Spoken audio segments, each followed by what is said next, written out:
Hi members and new members, I'm Tiffany and today I'm going to be doing 10 questions with you guys on YouTube of UWorld. I just passed the Usmle and I wanted to share with you my medical school journey and offer some tips and advice. So let's get to it.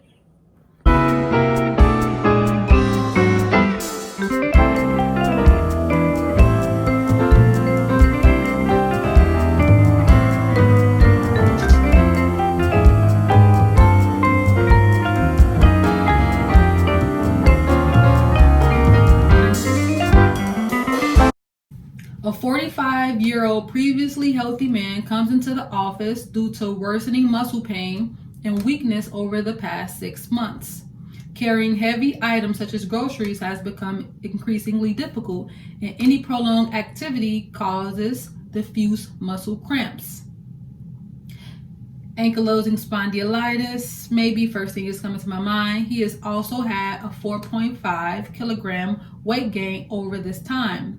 This patient takes no medication and does not use tobacco, alcohol, or illicit drugs. His blood pressure is 140/90 and his pulse is 56. Physical exam shows muscle weakness predominantly over the shoulders and hip girdles, so proximal muscle weakness, poliomyositis,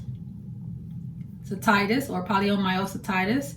When the knee reflex is elicited, the quadriceps muscle contracts briskly, but relaxation takes longer than normal. There are splitting and peeling of the nails. Serum creatine kinase is elevated. Which of the following tests is most likely to identify the cause of this patient's muscle weakness? So, over the past 6 months, which is kind of chronic, so cortisol, no. We can do muscle biopsy for antibodies. CT scan of the chest, we're gonna say no. That's for like pneumonia and things like that.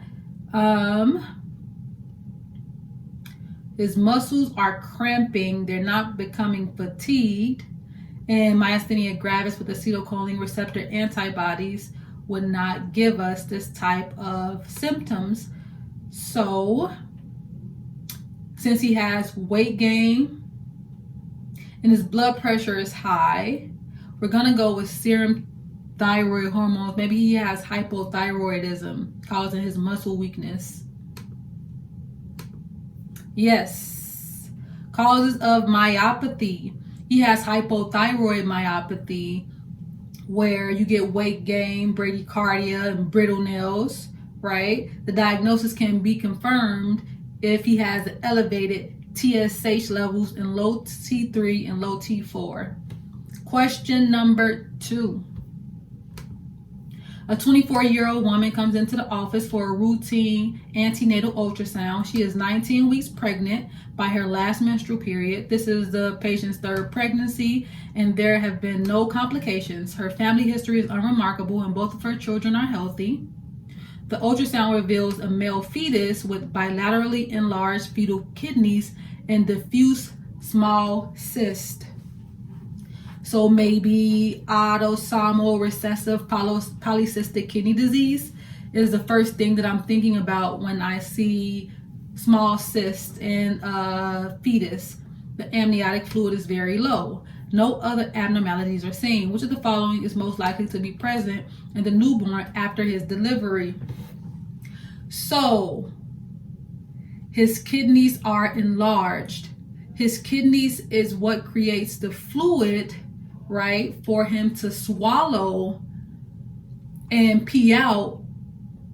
And when he swallows this fluid, this amniotic fluid, it expands his lung. So without this lung, right, because all of these cysts in his kidneys, he's going to get pulmonary hypoplasia and he won't be able to breathe whenever he is born. So I'm going to go with respiratory distress. And that is correct. He has autosomal recessive polycystic kidney disease. Question number 3. A 68-year-old man comes to the office for a follow-up appointment. He has a history of advanced melanoma. This is skin cancer that is unresectable and resistant to adjuvant regimens, however you say that word. The patient recently began receiving a monoclonal antibody infusions for his advanced melanoma. The monoclonal antibodies block a specific cell surface receptor found on T lymphocytes. As a result, his T cells capable of recognizing tumor antigens have improved ability to destroy cancer cells. Which of the following cell surface receptor is most likely blocked by this treatment? It's not CCR5. When we talk about CCR5, we are thinking of HIV. It's not CD4. And it's not CD19. Those are on B cells. CD28 is also on B cells, so it only leaves us with PD1 to help tumor. So PD1 is what we're going to go with. And that is correct. So when you have a tumor and it generates, the pieces of those tumor antigens are displayed on the cell surface. They overexpress the programmed death ligand, which binds to PD1 and prevents apoptosis. Well, we give these monoclonal antibodies against this overexpression of the PD1 so that the PD1 receptor can work and start apoptosis. So question number 4. A group of psychiatrists has noticed an unusual number of older individuals with depression in the surrounding community. A decision is taken to conduct a cross-sectional study to estimate the prevalence of depression in a specific population. Estimates for the prevalence of depression cases per 100 individuals in this community are as follows. Suppose during an afternoon clinic, a psychiatrist sees a 65-year-old woman, a 72-year-old man, and an 84-year-old woman from this community. Assuming no relation between the 3 patients, what is the probability that none of them have depression? So you're going to need a paper and a pen. Since this problem is out of cases per 100, we're going to say a 65-year-old woman has a 0.091 chance of having it because that's her prevalence. So we're going to do 1 minus that prevalence of each of these different categories, and then we're going to times them by each other because they are not related. And when I did that, it came out to 0.704, which is close to this, and that is the correct answer. Question number 5. An 18-month-old boy is being evaluated in the neurological regression. He has had a normal neonatal course in early development until age 5 months. The boy subsequently developed a gradual regression of developmental milestones, such as the ability to sit with support, poor head control, and loss of a social smile. So this 18-month-old boy is regressing. Why? His weight and his height are below the 5th percentile. On physical exam, he has an enlarged liver and spleen, diminished deep tendon reflexes in all limbs, and hypotonia. So at 18 months, maybe he's starting to eat, floppy baby syndrome.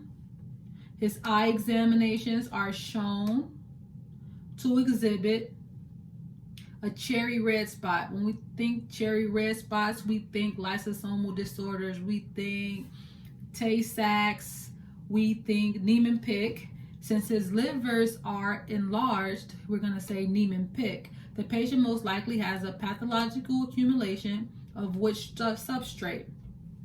So sphingomyelinase is deficient in Niemann-Pick with an accumulation of sphingomyelin GM2. Ganglioside is Tay-Sachs. And that is the correct answer. Question number 6. A 33-year-old man is hospitalized after neighbors called the police to report that he has been singing loudly and playing the piano nonstop all day. Mania, and night for the last month. The patient says his mood is terrific, claims he's related to the president, and hears voices telling him he is going to be a famous entertainer. While in the hospital, he makes inappropriate sexual advances towards some of the female nurses. Okay. Pick disease, Kluver-Bucy.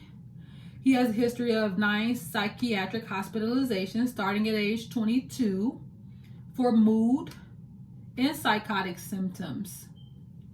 So mania, schizophreniform. In between his hospitalizations, the patient has heard voices commenting on his appearance and believed the secret chemists have been monitoring him, but he has had no mood symptoms. Which of the following is the most likely diagnosis? All right, so when we're taking a look at this question, we're thinking that he has some type of schizophrenia. And when you talk about a mood disorder plus schizophrenia, we're talking about schizophreniform disorder or schizoaffective. Schizoaffective, I think, is the one for the mood disorders. He has an affected mood and he has manic symptoms. Yes, schizoaffective. He has delusions or hallucinations for more than 2 weeks. He has depressive and manic episodes, but when he is having that manic episode, he is not having a depressed episode. And so you have to monitor the fluctuations with schizoaffective. Is affecting his mood. So that's one big clue. Question number 7. A 24-year-old woman comes into the office after discovering a mole on her right leg. Okay.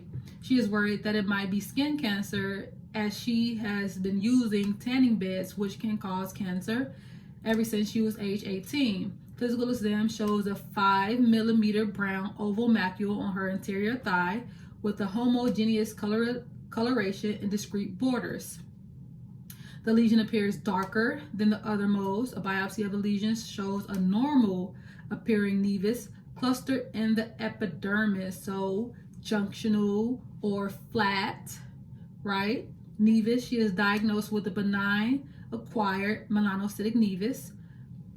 During histological analysis, her epithelial cells are found to contain a condensed body composed of heavily methylated DNA at the periphery of the nucleus. This region of DNA is most likely associated with which of the following genetic findings? So, heavily methylated DNA is saying DNA that has no transcription activity because it's too condensed, it's too methylated. So, extensive double-stranded DNA break repair, no. Histone acetylation, that's opposite. Impaired mismatch repair, no. Low transcription activity, yes. We're talking about euchromatin versus heterochromatin DNA. When it's euchromatin, it does have transcription activity and is usually lighter on the electron or immunohistochemistry staining, whereas heterochromatin is very condensed and it has no transcriptional activity because it's highly methylated, and that is seen in carcinogenesis, that is seen in aging, that is seen in genomic imprinting. So watch out for that. Number 8. A 6-year-old girl is brought into the office by her mother because she has stomach pain and vomiting. The patient has Down syndrome, but has otherwise been healthy. Abdominal exam reveals at the liver edge 3 centimeters below the costal margin, so it's enlarged, and the spleen tip extending past the level of the umbilicus. Her leukocyte count is 104,000, and subsequent peripheral blood smear reveals numerous lymphoblasts. Does she have ALL? ALL, acute lymphocytic leukemia, is associated with children and also an increased risk with people with Down syndrome. This patient is diagnosed with acute lymphoblastic leukemia, and a combination of cytotoxic chemotherapy is planned. Which of the following changes are most likely to be seen in this patient following her treatment. So when you start blasting these abnormal lymphoblasts, you can mess up the kidney, right? Because this toxic substance has to go somewhere. So her uric acid is going to increase. We're going to delete out the ones that doesn't show an increase. Her potassium, which is supposed to get expelled, right, is going to increase. Always look at an increase in your potassium levels. Considering acidosis, her phosphorus levels are going to increase. And her lactate dehydrogenase is going to increase. No, phosphorus is going to increase her potassium levels now.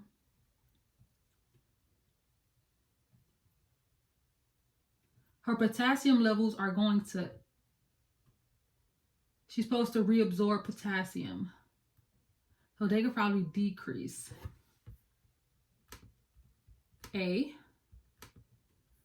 No, it's E. Her potassium, I was right. So again, she is lysing these tumor cells, and when her cells lyse, they're going to release out that potassium. Again,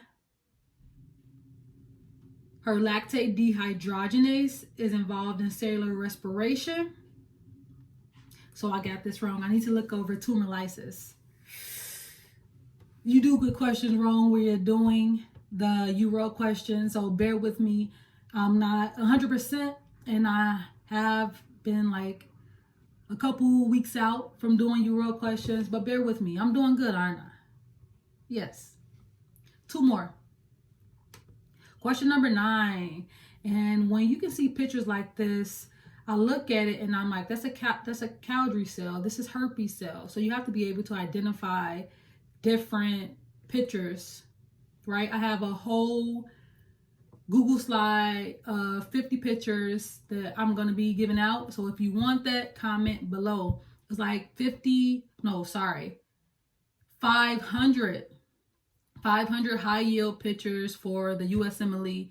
If you want that link, please subscribe. If you want that link, please shoot me a comment down below. 500 high yield pictures for the Usmle, and please subscribe to this video. Okay, number 9. A 23-year-old man comes to the office for penile ulcers that appeared after unprotected sexual intercourse. Physical exam shows 3 sub-centimeter ulcers on the penile shaft. His scrapings of the ulcer are shown below. Which of the following medications is most likely appropriate for this patient? So when you have herpes type 2, you have to give them acyclovir. Oh, do we get that right? Yes, we do. It's a multinucleated giant cell creating these painful penile genital ulcers on men and women. They reoccur, especially if you don't take that medication. And we do this oral medication, a pill called acyclovir, inhibits viral DNA polymerase. And one thing about this question is that you can have resistance to it if you have a change in your thymidine kinase. Okay, last question. Question number 10.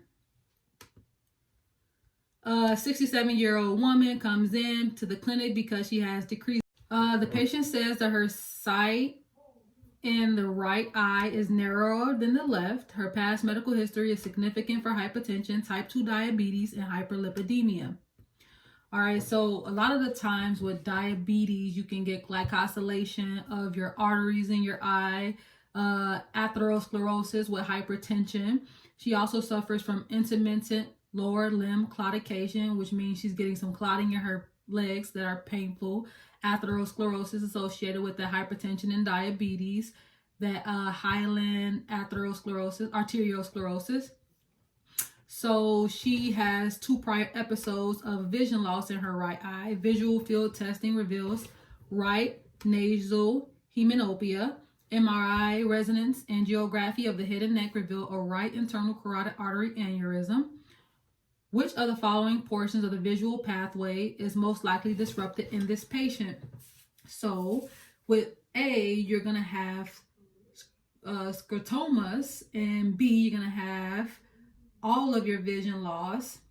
With C, you're going to have bilateral heminopia, and then these are the Myers loop. Not those, and so I'm going to say E. Let's hope E is the answer. And it was D. D or E? All right. D. Lesions of the lateral aspect of the optic chiasm can cause ipsilateral nasal heminopia by damaging these cross-temporal retinal fields. I hate getting questions wrong, but sometimes you do get questions wrong, and I have to practice the eye again. But I know some things, I don't know others. But if you would like to see more videos, and I'm going to try to do more videos so that I can prove that I can get 100% on this UWorld, right? Subscribe to this video, like this video. Bye.